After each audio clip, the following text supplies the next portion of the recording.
The city was a sleeping giant, its breath barely a whisper against the cold night air. I lingered in the shadows, every sense heightened, every nerve alive with the tension that only comes before a storm. The streets were empty, but I knew better than to trust the silence. There was something out there, something dark and relentless, hunting in the night.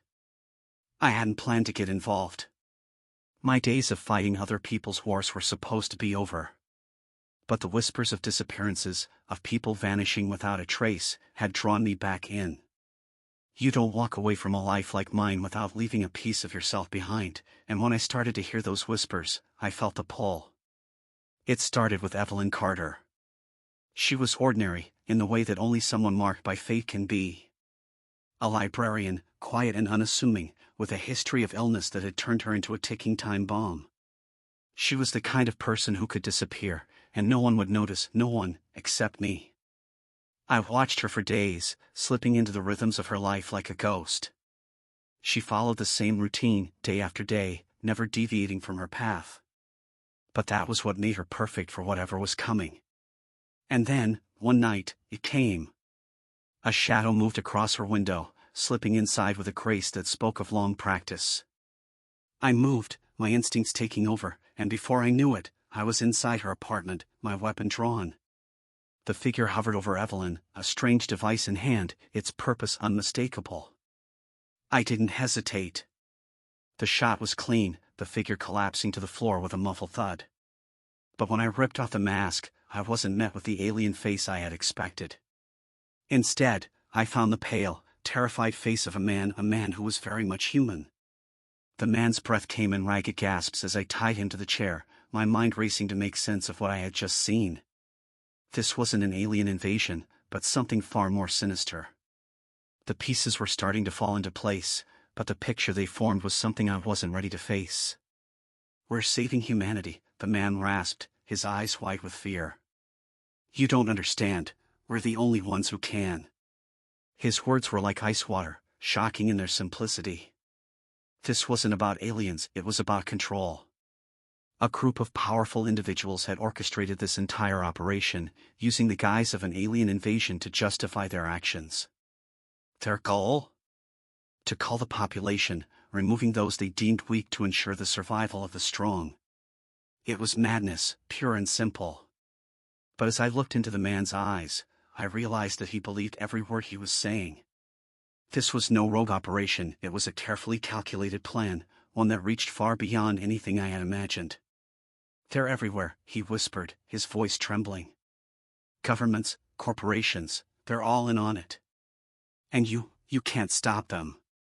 But I had to try. I needed proof, something concrete that would expose this operation for what it was. And I needed to move fast. Evelyn was still unconscious, but she was stable. Whatever they had done to her, it hadn't killed her yet. Collins arrived soon after, his expression grim as he took in the scene. Together, we formed a plan.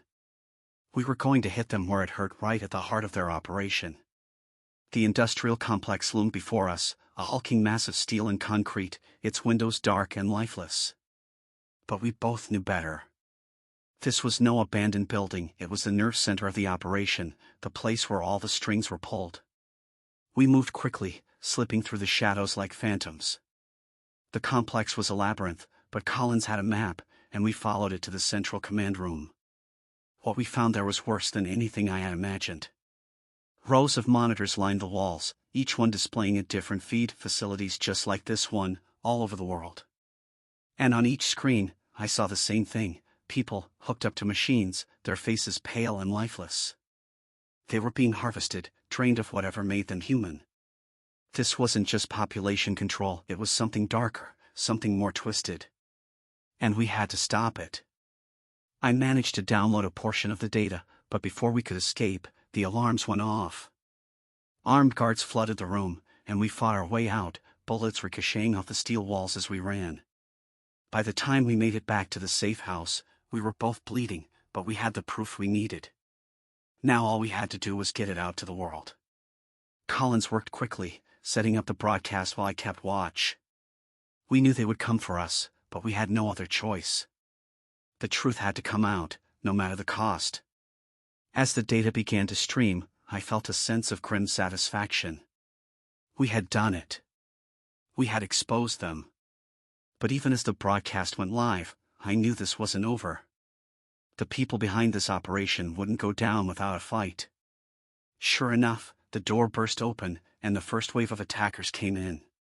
Collins and I fought them off, the safe house turning into a war zone as we defended our position.